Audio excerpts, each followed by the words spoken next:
जय हिंद, जय भारत। नमस्कार, गुड इवनिंग। डिकोडर में आपका स्वागत है। आज हम माँ भारती के एक ऐसे सपूत के बारे में चर्चा करेंगे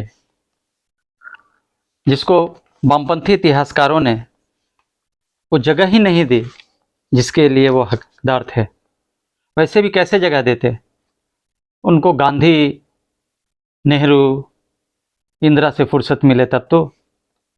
खैर, आइए आज हम उस माँ भारती के सपूत, महान स्वतंत्रता सेनानी, क्रांतिकारी, जिन्हें क्रांतिकारियों के पाठशाला के नाम से जानते हैं, जिन्हें क्रांतिकारियों के द्रोणाचार्य के नाम से जानते हैं, माँ भारती का वह सपूत जिसने 18 वर्ष की अल्प आयु में संस्कृत और वेदांग में महारत हासिल किया, माँ भारती का वह सपूत जिसने अपने निर्देशन में कई स्वतंत्रता सेनानी, क्रांतिकारी बनाए, माँ भारती का वह सपूत जिसने ब्रिटेन, लंदन में अंग्रेजों के नियम के खिलाफ इंडियन होम रूल की स्थापना की, माँ भारती का वह सपूत जिसने 1905 में इंडिया हॉस्टल की स्थापना लंदन में किया, माँ भारती का वह सपूत जिसने गांधी के बारे में बोला था कि उनके कारण मुझे गुजराती और भारतीय होने में शर्म आता है, माँ भारती का वह सपूत जिसने इंडियन सोशोलॉजिस्ट मासिक पत्रिका लंदन से शुरू किया।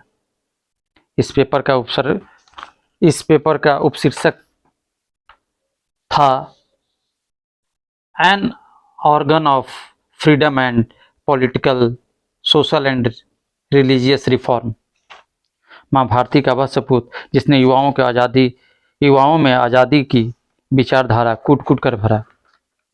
माँ भारती का वह सपूत जिसे कभी इंग्लैंड के महान नाटककार शेक्सपियर के शब्दों में वह वीर एक संपूर्ण व्यक्तित्व थे। माँ भारती का वह सपूत जिसने 1890 में लोकमान्य तिलक के साथ आयु विधेयक की सहमति का विरोध किया था। माँ भारती का वह सपूत जिसने 1897 में चापेकर भाइयों का समर्थन किया था, जिन्होंने पुणे में British plague commissioner W.C. Right की हत्या की थी।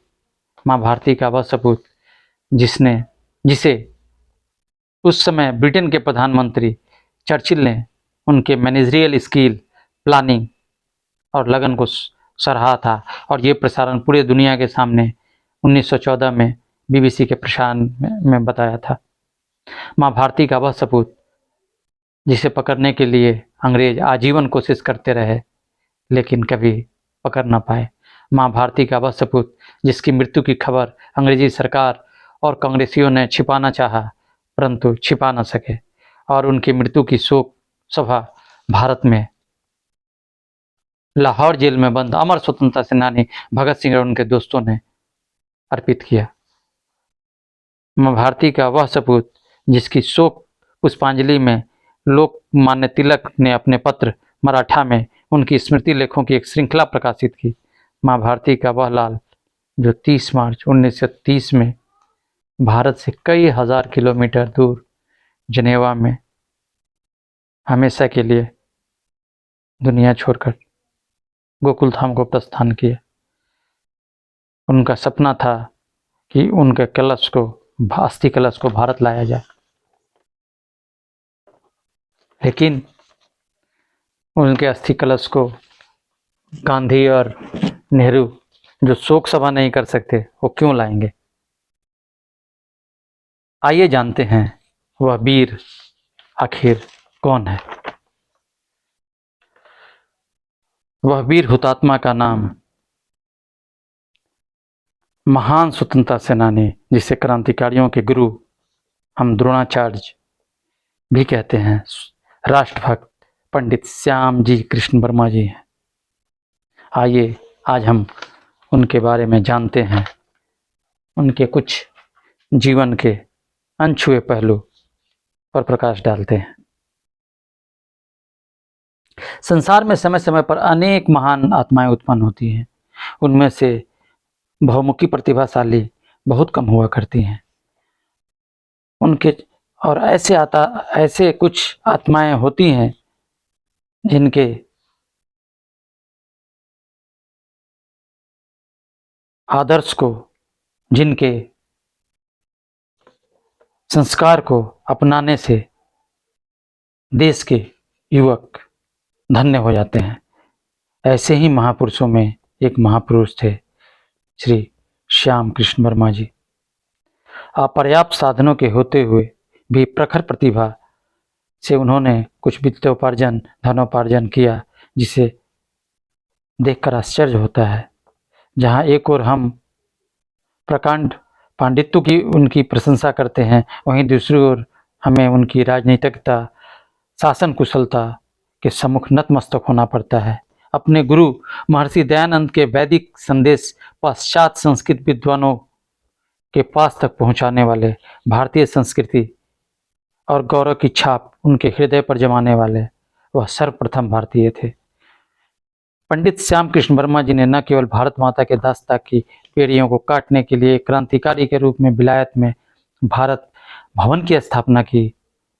आशा है साहित्य और संस्कृति, राजनीति, शासन, देशभक्ति, व्यवसाय, व्यापार, धन तथा धनोपार्जन का सदुपयोग अनेक क्षेत्रों में अग्रसर होने की अभिलाषा रखने वाले हमारे नवयुवक और नवयुवतियाँ, हमारे आने वाले पीढ़ी इस आदर्श महापुरुष के जीवन से शिक्षा अपने में आत्मसात कर सकते हैं। सन 1857 की महान क्रांति के युग में भारतवर्ष में उस समय कई महान आत्माओं ने जन्म लिया। उन्हीं आत्माओं में से एक थे पंडित श्याम कृष्ण वर्मा जी। पंडित श्याम कृष्ण वर्मा का जन्म 4 अक्टूबर 1857 को गुजरात के कच्छ रियायत के मांडवी में कृष्णा भानु शाली और गोमती बाई के यहाँ हुआ। उनकी प्रारंभिक शिक्षा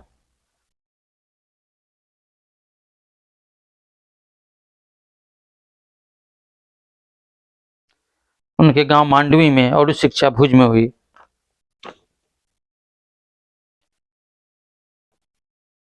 1875 में उनका विवाह मुंबई के एक बड़े व्यापारी सेठ छबील दास लालू भाई की पुत्री भानुमती से संपन्न हुआ। जब और अधिक उच्च शिक्षा के लिए मुंबई गए तो वहां महर्षि दयानंद के संपर्क में आए और उनसे अत्यंत प्रभावित हुए। स्वामी जी के अपने ऊपर प्रभाव के चलते उन्होंने वैदिक साहित्य का गहन अध्ययन किया और शीघ्र ही संस्कृत और वेदांग में पारंगत हो गए और वे महर्षि द्वारा मुंबई में स्थापित भारत के प्रथम आर्य समाज के प्रेसिडेंट बनाए गए। वैदिक ज्ञान पर उनका इतना अधिकार हो गया कि वो वैदिक धर्म और दर्शन के ऊपर संपूर्ण भारत में प्रवचन देने लगे। उन्हें एक जाना माना विद्वान बना दिया। वे पहले गैर ब्राह्मण थे जो अपनी विद्वता के कारण काशी के विद्वान पंडितों द्वारा पंडित की उपाधि से सम्मानित किए गए। उनकी विद्वता से प्रभावित होकर ऑक्सफोर्ड में संस्कृत के प्रोफेसर मोनियर विलियम्स ने उन्हें अपने सहायक के रूप में कार्य करने के लिए आमंत्रित किया और वे 25 अप्रैल 1879 को इंग्लैंड पहुंचे और संस्कृत के असिस्टेंट प्रोफेसर के तौर पर अपनी सेवाएं दी। बाद में उन्होंने टेम्पल इन में प्रवेश किया और भारत के पहले बार एट लॉ बने।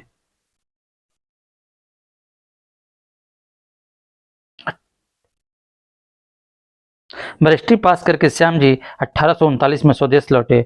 8 जनवरी 1884 में उन्होंने उदयपुर में एक बड़ा प्रभावशाली भाषण दिया था। इसके पश्चात 1894 मार्च में पुनः धर्मपत्नी के साथ बिलात चले गए। वहाँ जनवरी सन 1885 में फिर भारत वापस लौटते समय भारत के भूतपूर्व वायसराय लॉर्ड नॉर्थब्रुक ने एक उच्च पद के लिए आपकी सिफारिश की, परंतु आपने किसी भी ऊंचे से ऊंचे सरकारी पद को लेना अस्वीकार कर दिया। भारत में आप 12 वर्ष सन 1885 से 1897 तक रहे। आप आते ही मुंबई के हाई कोर्ट में एडवोकेट बन गए, किंतु आपका प्रेम सदा से राजस्थान की ओर था, अतः आप अजमेर चले आए। अजमेर में आपका तथा व्यवहार में आपने बहुत बड़ा उस समय तक बैरिस्ट्री की। श्याम जी की प्रतिभा सर्वतोमुखी थी। आपने सन 1892 में एक विशाल औद्योगिक संघ की स्थापना की, जिसके फलस्वरूप ब्यावर में राजपूताना कॉटन्स प्रेस की स्थापना की गई। ब्यावर का संबंध आपसे सन 1913 तक रहा। आप 21 वर्ष तक उपरोक्त पेरस के मैनेजिंग डायरेक्टर रहे। इसी वर्ष आपने अजमेर में राजपूताना प्रिंटिंग प्रेस एवं केकड़ी में हडोली कॉटन प्रेस की तथा नज़ीराबाद में आर्यन कॉटन प्रेस की स्थापना की। श्याम जी अपनी लोकप्रियता के कारण अजमेर यूनिवर्सिटी के सदस्य भी चुने गए। राजस्थान के कई नरेशों का ध्यान आपकी इस प्रतिभाशाली व्यक्तित्व की ओर आकर्षित हुआ।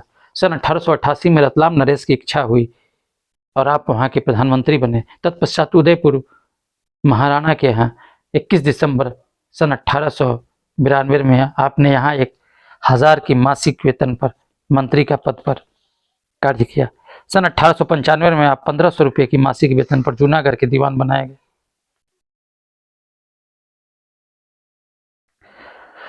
सन 1897 के आसपास ब्रिटिश एजेंट के साथ आपके कटु अनुभव ने ब्रिटिश राज्य के प्रति एक मन में पहले से ही नफरत की भावना थी, लेकिन इस घटना ने उस ज्वाला को और भड़का दिया। उसके बाद आपने पूरा जीवन अंग्रेजी शासन के खिलाफ लड़ते बीता। वो लोकमान्य तिलक की गर्म नीति से अत्यंत प्रभावित थे। इस कारण से आपने उनके साथ अत्यंत मधुर संबंध बनाकर उन्होंने खुद को राष्ट्रीय आंदोलन से जोड़ दिया।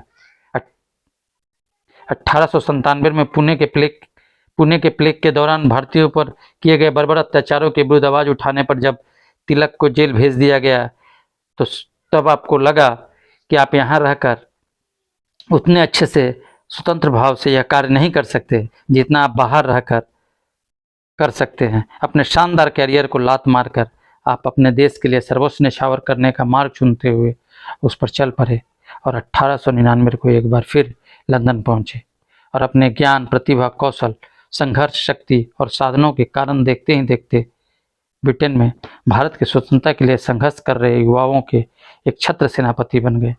आपने लंदन में एक मासिक पत्रिका इंडियन सोशियोलॉजिस्ट निकाली, जो क्रांति के विचारों का वाहक बन गई।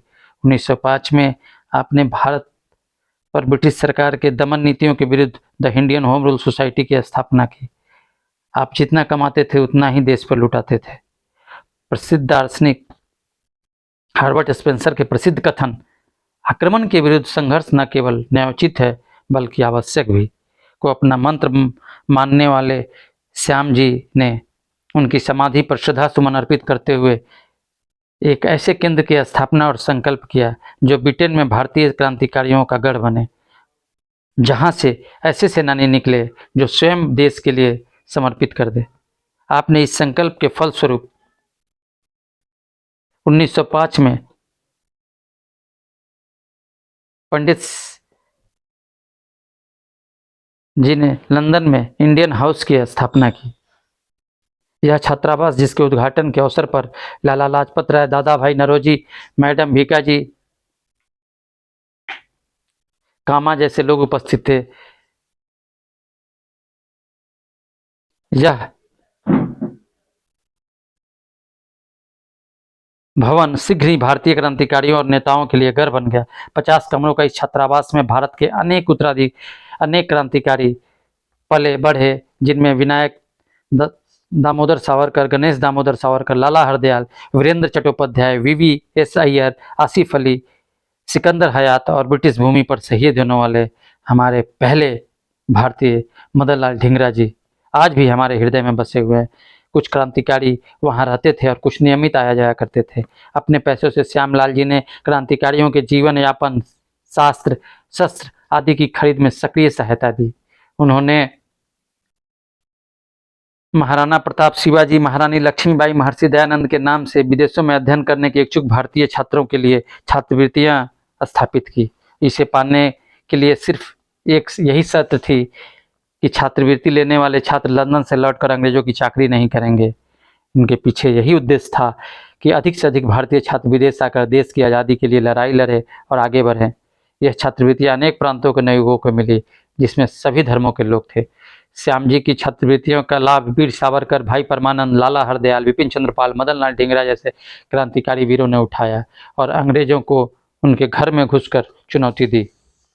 बाल गंगाधर तिलक और श्याम जी को पत्र भेजकर छात्रों के नाम को प्रस्तावित करते थे और अपने पत्रकों के जरिए श्याम जी ब्रिटेन में जहाँ एक तरफ भारतीयों के मन में देश की आज़ादी की लौ जलाई, वहीं दूसरी तरफ अंग्रेजों के मन में भय भी उत्पन्न किया। उनके द्वारा लिखे गए पत्रक इतिहास की अमूल्य निधि है, जो बताते हैं कि देश के स्वतंत्रता के लिए उनके मन में कितनी पीड़ा थी। भारत की आज़ादी के लिए अपने अपने तरीकों से कार्य कर रहे विभिन्न लोगों को श्याम जी के साथ मधुर संबंध थे, पर कांग्रेस को लेकर उनके मन में अप्रसन्नता का भाव शुरू से रहा है। बात 1899 की है, जब दक्षिण अफ्रीका में रहते हुए गांधी जी ने अपनी आज़ादी की लड़ाई लड़ रहे बोअर्स के विरोध में अंग्रेजों का साथ दिया, तो श्याम जी को अत्यंत पीड़ा और क्लेश हुआ। वह सार्वजनिक तौर पर कहा कि एक गुजराती और एक भारतीय के रूप में मैं शर्मिंदा हूँ, और अपने सम्मान और आज़ादी के लिए संघर्ष कर रहे बोअर्स के विरुद्ध मोहनदास करमचंद ने साम्राज्यवादी अंग्रेजों का साथ दिया, जो बहुत ही घिनौना कृत्य है। गांधी जी से उनके संबंध बाद में और भी कटु हो गए थे। जब गांधी भारत लौटकर आज़ादी की लड़ाई के सबसे बड़े सेनानी के तौर पर जाने जा रहे थे और मदन लाल ढींगरा द्वारा करजन बावली की हत्या का समर्थन करने पर गांधी जी ने श्याम जी से संबंध विच्छेद कर लिए थे। श्याम जी की गतिविधियों को लेकर ब्रिटिश सरकार के मन में संदेह गहराता जा रहा था और वो उन पर हर घड़ी नज़र रखने के लिए कई एजेंटों को छोड़ रखा था। ऐसे में इंडिया हाउस का काम वीर सावरकर को हाथों में छोड़कर श्याम जी ने अपना मुख्यालय चुपचाप पेरिस शिफ्ट कर लिया और ब्रिटिश सरकार की आंखों में धूल झोंककर 1911 में फ्रांस चले गए। वहीं से मातृभूमि की स्वतंत्रता के लिए अनवरत प्रयास करते रहे। उनकी गतिविधियों से घबराकर ब्रिटिश सरकार ने फ्रांस सरकार पर उन्हें गिरफ्तार करने और प्रत्यार्पित करने का दबाव डाला, पर श्याम जी पहले ही परिस्थिति को भांप चुके थे और 1914 में जनेवा को चले गए और वहीं से गुप्त रूप से क्रांतिकारियों की सहायता करते रहे। अनवरत प्रयास और कठिन जीवन से उनके शरीर को लगभग तोड़ दिया था और परिणामतः भारत माता का यह वीर सपूत माँ के आंचल में अपने देश से हजारों किलोमीटर दूर जनेवा में 30 मार्च 1930 को सदा के लिए चिर निद्रा में सो गया। साथ ही बुझ गया क्रांति के पथ पर न जाने कितने ही क्रांतिकारियों को पथ प्रदर्शन करने वाला वह दीप, जो भारत माता के पराधीनता की बेड़ियों से मुक्त देखने के लिए दुनिया में नहीं रहे, और उनका अंतिम संस्कार भी उनकी मातृभूमि से बहुत दूर जनेवा में हुआ। उनकी मृत्यु की समाचार को अंग्रेजी सरकार ने दबाने का प्रयास किया, पर इसमें सफल न हो सकी। उनसे विरोध के चलते कांग्रेस और गांधी ने इस महान हुतात्मा को श्रद्धांजलि देना भी गंवारा न समझा। पर लाहौर जेल में हमारे अमर क्रांतिकारी भगत सिंह जी और उनके साथियों ने देश के लिए अपना सर्वस्व निछावर करने वाले इस हुतात्मा को भावभीनी श्रद्धांजलि अर्पित की और लोकमान्य तिलक के पत्र मराठा ने उनकी स्मृति में लेखों का एक श्रृंखलाबद्ध प्रकाशित कर उन्हें श्रद्धा पुष्प अर्पित किए। उनकी मृत्यु के कुछ समय बाद उनकी साये की तरह उनका साथ निभाने वाली उनकी पत्नी भानुमति का भी निधन हो गया। उनका अंतिम संस्कार भी जनेवा में ही कर दिया गया, पर आज़ादी के बाद उनकी उपेक्षा का सिलसिला अनवरत जारी रहा। कांग्रेसी सरकारों ने उनकी स्मृति को अक्षुण्ण बनाए रखने के लिए कोई प्रयास नहीं किया और न ही श्याम जी और उनकी पत्नी की इच्छा के अनुरूप उनके अस्थि कलश को भारत लाने का कोई प्रयास किया गया। अनेकों प्रयासों के फलस्वरूप स्वतंत्रता प्राप्ति के पूरे 51 वर्ष बाद उनकी स्मृति में एक डाक टिकट जारी किया गया। भुज में उनकी स्मृति में क्रांतिकारी श्याम जी कृष्ण वर्मा कक्ष विश्वविद्यालय की स्थापना की गई। उनकी मृत्यु के 73 वर्ष बाद एवं स्वतंत्रता के पूरे 55 वर्ष बाद 22 अगस्त 2003 को गुजरात के तत्कालीन मुख्यमंत्री और वर्तमान प्रधानमंत्री श्री नरेंद्र भाई दामोदर दास मोदी जी ने के अथक प्रयासों से श्याम जी और भानुमति जी की अस्थियां भारत लाई गई। राज्य सरकार ने इन अवशेषों को उनके जन्म स्थान मांडवी तक ले जाने के लिए एक वीरांजल यात्रा निकाली और मार्ग में पड़ने वाले 17 जिलों के प्रशासन को इस यात्रा को सफल बनाने के लिए और इन जन भागीदारी के लिए इस विशेष रूप से निर्देशित किया गया और मांडवी में यह श्याम जी के स्मृति में बने भव्य स्मारक में रखा गया। भारत माता का इस महान सपूत को कोटि कोटि नमन।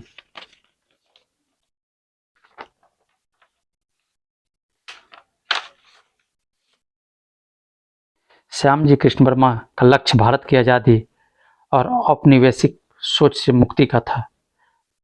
प्रधानमंत्री मोदी जी भी औपनिवेशिकता की निशानियों से देश को मुक्त कराने की बात करते हैं और लगातार भारत को श्रेष्ठ भारत बनाने की बात करते हैं। एक भारत श्रेष्ठ भारत, यह तब भी संभव है जब हमारी युवा पीढ़ी अपने असली नायकों को पहचाने। प्रधानमंत्री मोदी जी ने इस यात्रा के दौरान बहुत ही अच्छा संदेश दिया था, जिसको मैंने इस वीडियो के लास्ट में डाला है। और कुछ वर्षों बाद 2010 में गुजरात के मांडवी में श्यामजी कृष्ण वर्मा का स्मारक बनाया गया, जिसे क्रांति तीर्थ का नाम दिया गया। आप सभी से निवेदन है कि आप खुद जाएं और अपने बच्चों को भी लेके जाएं और क्रांति तीर्थ का दर्शन करें, उन्हें बताएं, दिखाएं कि कैसे कैसे हमारे माँ भारती के लाल थे। नमस्कार, जय हिंद। अगर कहानी अच्छा लगे तो कमेंट जरूर करें, लाइक करें, सब्सक्राइब करें। एक बार फिर जय हिंद, जय भारत। मंच पर विराजमान મંત્રીમંડળના સાથીઓ, હિન્દુસ્તાનના ઇતિહાસમાં જેની નોંધ લેવાશે એવું એક મહાન કાર્ય માંડવીની ધરતી પર થયું છે।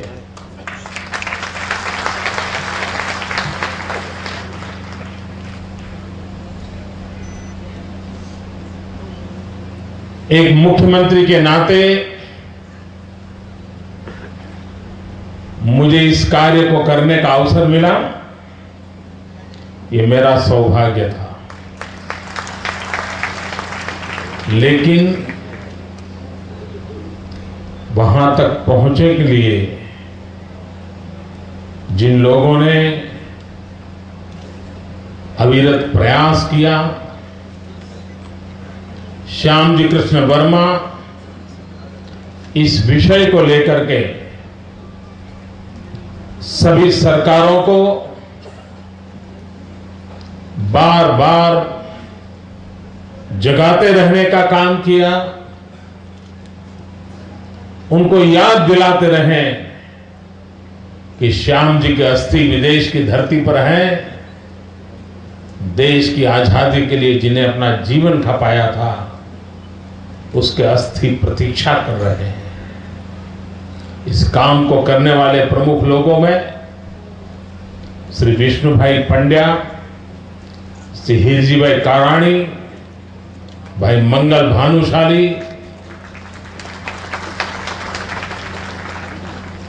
अनेक वर्षों तक इस काम के पीछे पूरी तरह कमिटमेंट के साथ वे लगे रहे और उन्हीं के निरंतर पुरुषार्थ का परिणाम है कि आज वो सपना साकार हो रहा है। श्याम जी की आत्मा जहां भी होगी, क्रांतिवीरों की आत्मा जहां भी होगी, आज उन्हें गौरव होता होगा कि हिंदुस्तान की धरती पर कोई एक कोना है जहां पर हमारी शहादत की इज्जत हो रही है, उसका गौरव है।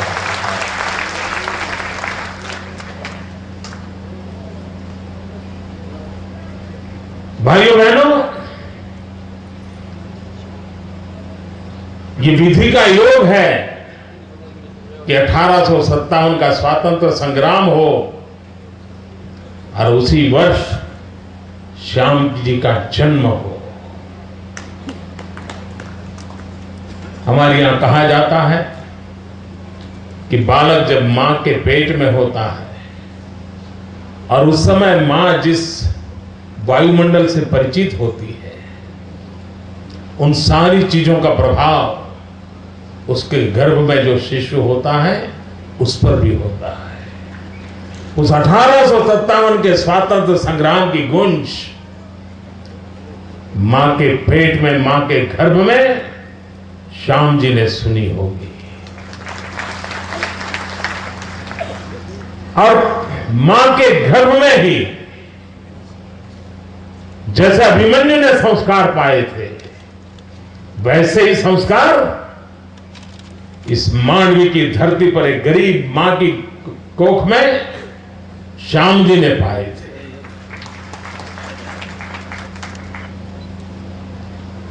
गरीब परिवार में पैदा हुए थे। कच्छ जैसे इलाके के मांडवी जैसे नगर में अफाट सागर जहां सामने पड़ा है, एक कोने में जन्म लेना व्यक्ति अगर जीवन में उसको पढ़ने का सौभाग्य मिले तो क्या कुछ बनने के सपने नहीं होते हैं। सब कुछ बन सकते थे श्याम जी। और ये श्याम जी कृष्ण वर्मा के तीर्थ पर जब विद्यार्थी आएंगे, नौजवान आएंगे, मैं यहां के जो गाइड है उनको कहूंगा कि उनको समझाएं कि श्याम जी को जीवन में बहुत कुछ बनने के अवसर थे। वो किसी राज परिवार के दीवान बन सकते थे। वो अंग्रेज सल्तनत के साथ जुड़ करके बहुत बड़े अफसर बन सकते थे। वे अपने जीवन के सारे सपने पूर्ण करने के लिए सारी भौतिक संपत्ति जुटा सकते थे। और वो कालखंड था, जो डिग्री उनके पास थी, जो ज्ञान था, वे संस्कृत के भी पंडित थे और अंग्रेजी में भी माहिर थे। वे बहुत कुछ बन सकते थे, लेकिन ये देश बने, ये देश आजाद हो, इस देश की भावी पीढ़ी सुख और शांति के साथ अपने देश को आगे बढ़ाए, इस सपनों को पूरा करने के लिए उन्होंने अपने आप को खपा दिया। 1857 के स्वातंत्र संग्राम को स्वातंत्र संग्राम कहने को तैयार नहीं थी।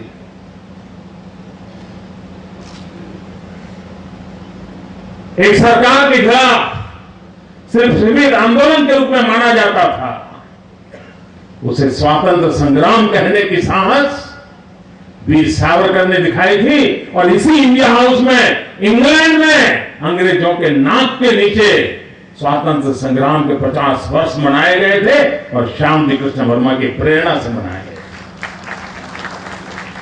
कोई कल्पना कर सकता है कि मांडवी में एक ऐसा पुरुष हुआ, महापुरुष हुआ, जो जिसे विवेकानंद जी भी मिलते थे, जिसे दयानंद सरस्वती पत्र व्यवहार करते थे, जिस पर बहुत बड़ी आशाएं लोकमान्य तिलक जी ने रखी थी।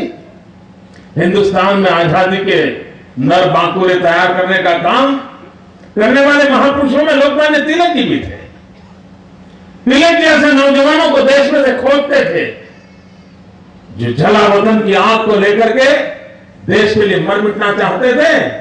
लोकमान्य तिलक जी उनको श्याम जी कृष्ण वर्मा के साथ जोड़ देते थे, उनको लंदन की धरती पर भेजते थे, उनको ट्रेन करते थे।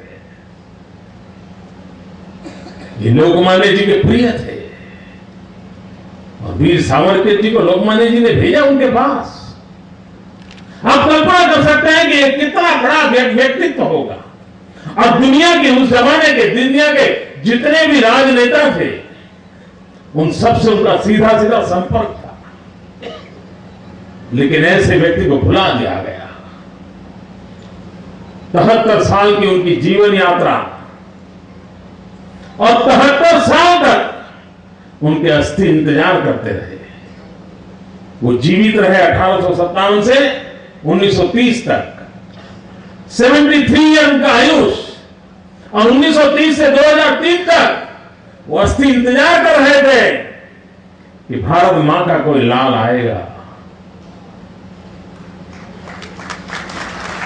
और मेरे अस्थि हिंदुस्तान की धरती पर ले जाएगा। लेकिन शायद कुछ अच्छे काम लोगों ने मेरे लिए छोड़ के रखे। वरना कैसा अद्भुत संयोग था, ये मौका क्यों छोड़ दिया लोगों ने, मुझे समझ नहीं आ रहा है। कितना पवित्र काम था, लेकिन शायद ऐसे पवित्र काम का अवसर भी तो तब मिलता है जब शायद कुछ अच्छे संस्कार मिले।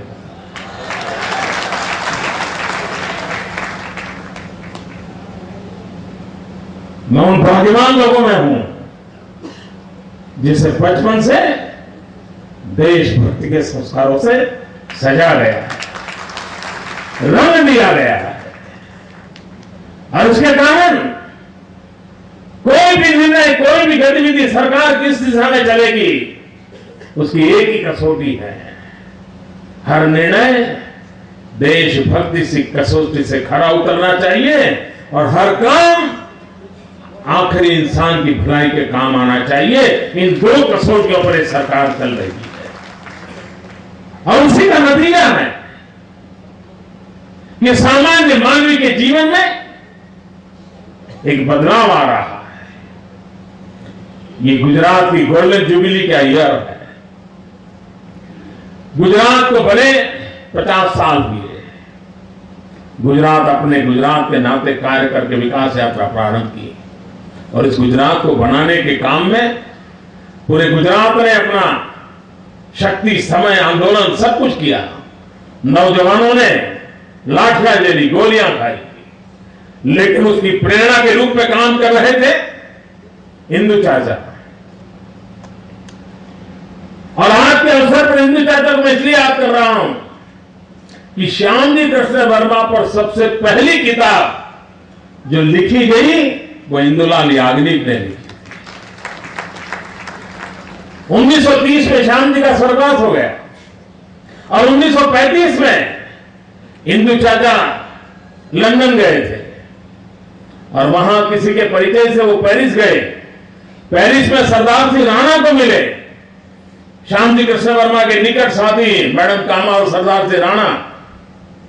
पेरिस में वो सरदार सिंह राणा को मिले और सरदार सिंह राणा ने उनको एक पूरा बक्सा भर लिटरेचर दिया और बताया कि ये श्याम जी ऐसे महापुरुष थे जिनका 5 वर्ष पहले स्वर्गवास हुआ है।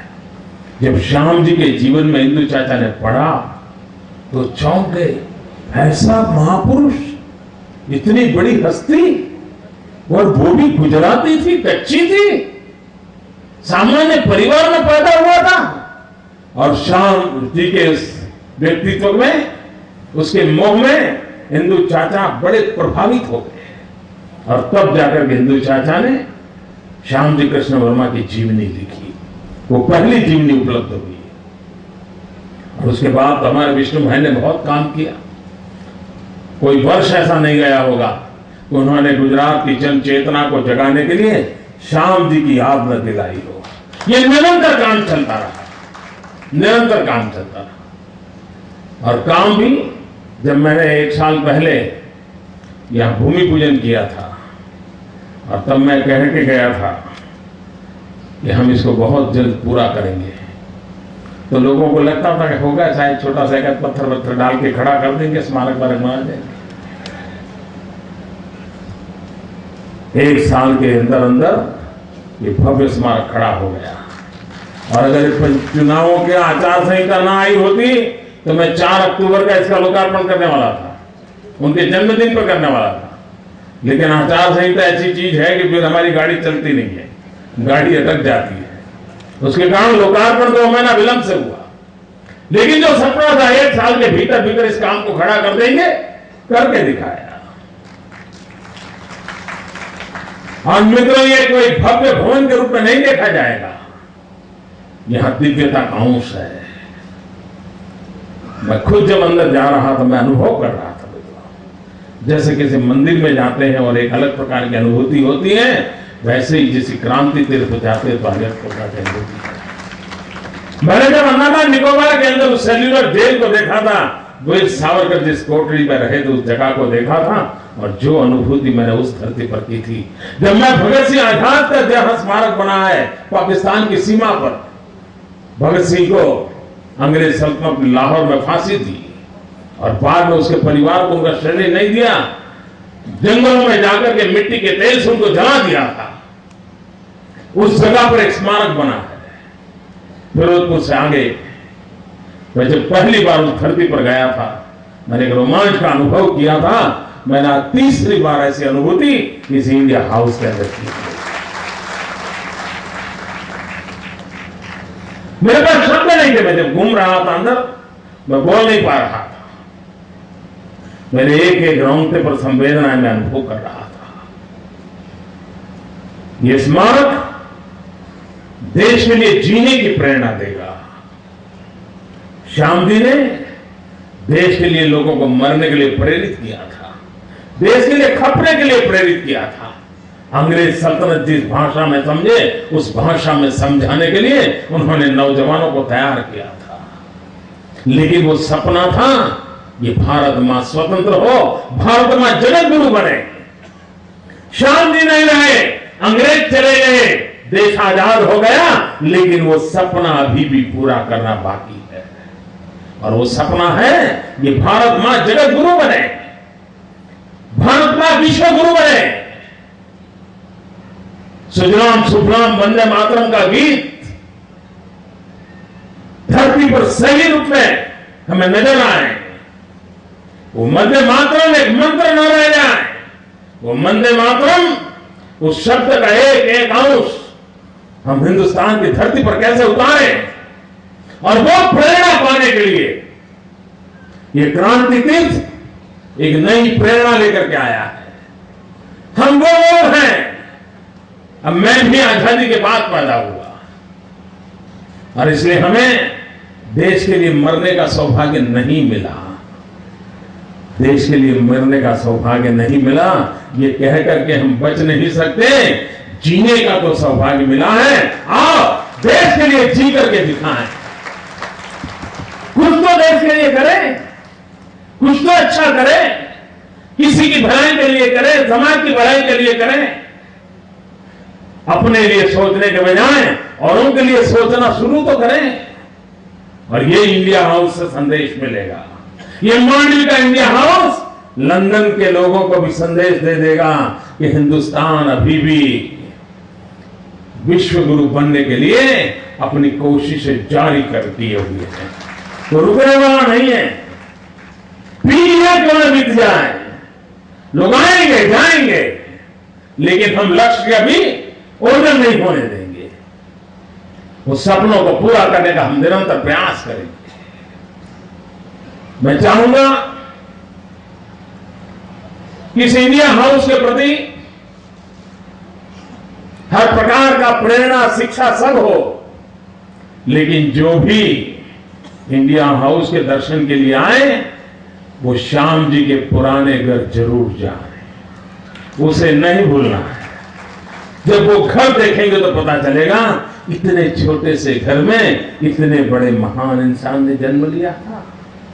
और इसलिए इंडिया हाउस भी आएंगे, उस घर भी जाएंगे जहां श्याम जी थे। मैं कच्छ के मित्रों से आग्रह करता हूं कि स्कूल के बच्चों की यात्राएं ऑर्गेनाइज हो, वो आए, पूरे दिन भर रहें, कियोस्क का उपयोग करें।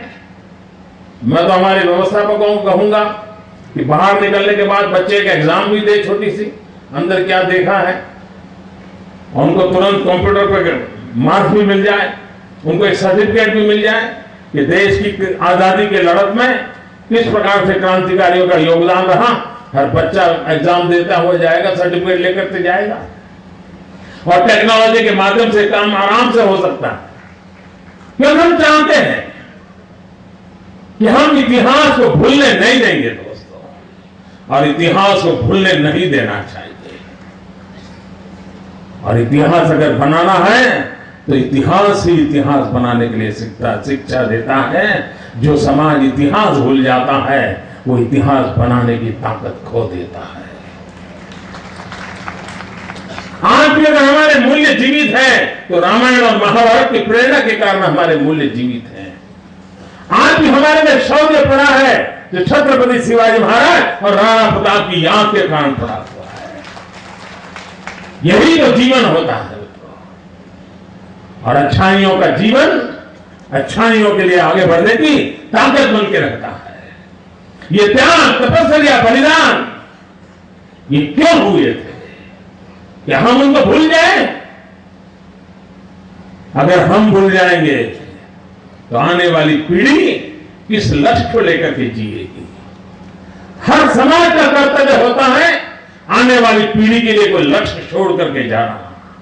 अगर आने वाली पीढ़ी के लिए कोई लक्ष्य नहीं होगा तो दुनिया के जिस प्रकार से अनेक समाज नष्ट हो चुके हैं, हम भी खत्म हो जाएंगे। हम तो मानव जात के कल्याण के लिए पैदा हुए हैं। श्याम जी का संबंध स्वामी दयानंद सरस्वती के साथ बड़ा निकट का था। स्वामी दयानंद सरस्वती उनको अपना एक अंगत साथी के रूप में सारा कार्य वो उन पर देना चाहते थे। वे संस्कृत के प्रकांड पंडित के नाते दोनों का सत्संग हुआ करता था। स्वामी दयानंद सरस्वती जी को जो महापुरुष पसंद आए हो, ऐसे महापुरुष की क्षमता और शक्ति, इसको हम कैसे आगे बढ़ाएं। और श्याम जी थे जिन्होंने एक सपना देखा था। और देखिए, श्याम जी और महात्मा गांधी के बीच का सीधा कम्युनिकेशन नहीं था, लेकिन किस प्रकार का सोच में अनुकूलताएं थी। श्याम जी ने 1920 के कालखंड में, 1902 के कालखंड में एक अपना विचार व्यक्त किया था। और उन्होंने कहा था कि आजादी के सैनिक तैयार करने के लिए एक भारतीय विचारों से प्रेरित यूनिवर्सिटी चालू करनी चाहिए। और तब गांधी जी हिंदुस्तान नहीं आए थे। उस समय श्याम जी ने विचार रखा था। और यह भी विशेषता देखिए कि महात्मा गांधी ने गुजरात विद्यापीठ को जब शुरू किया, यूनिवर्सिटी को प्रारंभ किया, तब कहा था कि इस जगह से हिंदुस्तान के आजादी के सैनिक तैयार होंगे। जो सपना श्याम जी को कभी आया था, वो भी विचार मोहनलाल करमचंद गांधी पूज्य बापू को आया था। और उन्होंने गुजरात विद्यापीठ को जन्म दिया था। यानी कितने दीर्घदृष्टा थे महापुरुष। मानव जात को किस प्रकार में किस दिशा देनी चाहिए, जिसका कितना क्लियर विजन था उनके अंदर। इसका सीधा सीधा संदेश मिलता है। भाइयों बहनों, मैं मांडवी के नागरिकों से पहले भी अपील कर चुका था, इसको हरा भरा रखने की जिम्मेवारी मांडवी के नागरिकों की है। यह आपका है, यह आपको संभालना चाहिए। मैं यहां के सीनियर सिटीजनों से कहूंगा कि आप भी समय निकालिए। कोई कहे मैं सोमवार दूंगा, कोई कहे मैं मंगल दूंगा, कोई कहे मैं बुधवार दूंगा। सप्ताह में एक दिन 3 घंटे 4 घंटे में सेवक के रूप में आऊंगा, बैठूंगा, लोग आएंगे, उनसे बातें करूंगा, वहां की व्यवस्थाएं संभालूंगा, किसी को नुकसान नहीं करने दूंगा। ये हमारी अपनी अमानत है, साझी विरासत है। इस साझी विरासत को संभालने की साझी जिम्मेवारी भी होती है। वो साझी जिम्मेवारी को हम उठाएंगे और उसको एक अच्छे ढंग से। मांडवी में हमारा कोई रिश्तेदार ऐसा ना हो। ये दूर से देखने की चीज नहीं है, अंदर जाकर के एक एक चीज स्टडी करने की है। कियोस्क पर जाकर के एक एक चीज पढ़नी है। और मैं आग्रह करूंगा कि मांडवी के स्कूल के बच्चे, मांडवी के वार्ड वाइज नागरिक समय निकाल कर अपना खाना साथ लेकर के आए, पूरा दिन यहां रहे। ये शिक्षा का धाम बन जाए, प्रेरणा का धाम बन जाए, भावनाओं को जगाने का अवसर पैदा हो। उर्मी हमें प्रेरणा दे, उर्मी हमें शक्ति दे, उर्मी हमें गति दे। इस भाव को लेकर के हम आगे बढ़े। मैं मानता हूं ये जो काम किया हुआ है, ये इमारत के रूप में न देखा जाए, इसे जीती जागती व्यवस्था के रूप में देखा जाए, ये चेतना स्थल के रूप में देखा जाए। और उस अनुभूति के साथ अंदर कदम रखेंगे तो हमें विश्वास होगा कि कितना बड़ा अवसर मिला है इस धरती को। कच्छ के अंदर जिस प्रकार से टूरिज्म डेवलप हो रहा है, उसी प्रकार से मांडवी का एक क्रांति तीर्थ टूरिस्टों के लिए भी हिंदुस्तान के उस इतिहास जिसको बहुत दिनों से दबाया गया है, इतिहास के पन्नों से जिसे ओझल कर दिया गया है, नई पीढ़ी को उसको दूर रखने का प्रयास हुआ है, उस सच्चाई के साथ लोगों को जोड़ने का भी काम होने वाला है। भाइयों बहनों, मैं जानता हूं ये क्रांति तीर्थ बनाना एक सरकार है तो बन जाता, ऐसा नहीं है। इसके लिए भीतर भी जला वतन की आग चाहिए, तभी तो होता है, तभी तो होता है। वरना जो माहौल है, कोई सोच नहीं सकता ऐसा कुछ किया जा सकता है। सारी दुनिया टूट पड़ के ऐसा किया ही नहीं जा सकता है। एक ही गीत गाया जा सकता है, दूसरे गीत को अनुमति नहीं है। ये जो माहौल बना है, उस माहौल से बाहर आने का एक बहुत बड़ा पूरे देश को संदेश देने का काम इस क्रांति दीप से हुआ है मित्रों। और मैं चाहूंगा कि देशभक्ति के रंग से रंगे हुए लोग हिंदुस्तान भर के अंदर देश के लिए बलि चढ़े हुए लोगों को याद करें, उनका गौरव करें, उनका सम्मान करें और नई पीढ़ी को प्रेरणा देने के लिए अवसर लें। हमें एक नई ऊर्जा मिलेगी, नई ताकत मिलेगी, देश पूरी शक्ति के साथ आगे बढ़ेगा। मैं फिर एक बार मांडवी वासियों को बधाई देता हूं कि आपके आंगन में जिस महापुरुष ने जन्म लिया वो आने वाली सदियों तक लोगों को प्रेरणा देता रहेगा। ये धरती आपके लिए धन्य बन गई है, ये गुजरात की धरती धन्य बनी है, ये कच्छ की धरती धन्य बनी है, ये हिंदुस्तान की धरती धन्य बनी है। मानवता के लिए काम करने वाले जगत के कोई भी व्यक्ति के लिए यहां से प्रेरणा मिल सकती है। ऐसे ही क्षेत्र को हम संभालें, हम सजाएं, हम उसको लोगों तक ले जाएं। इसी एक अपेक्षा के साथ फिर एक बार मैं सबको बहुत बहुत बधाई देता हूं, सबका बहुत बहुत अभिनंदन करता हूं। जय जय गरवी गुजरात, जय जय स्वर्णिम गुजरात।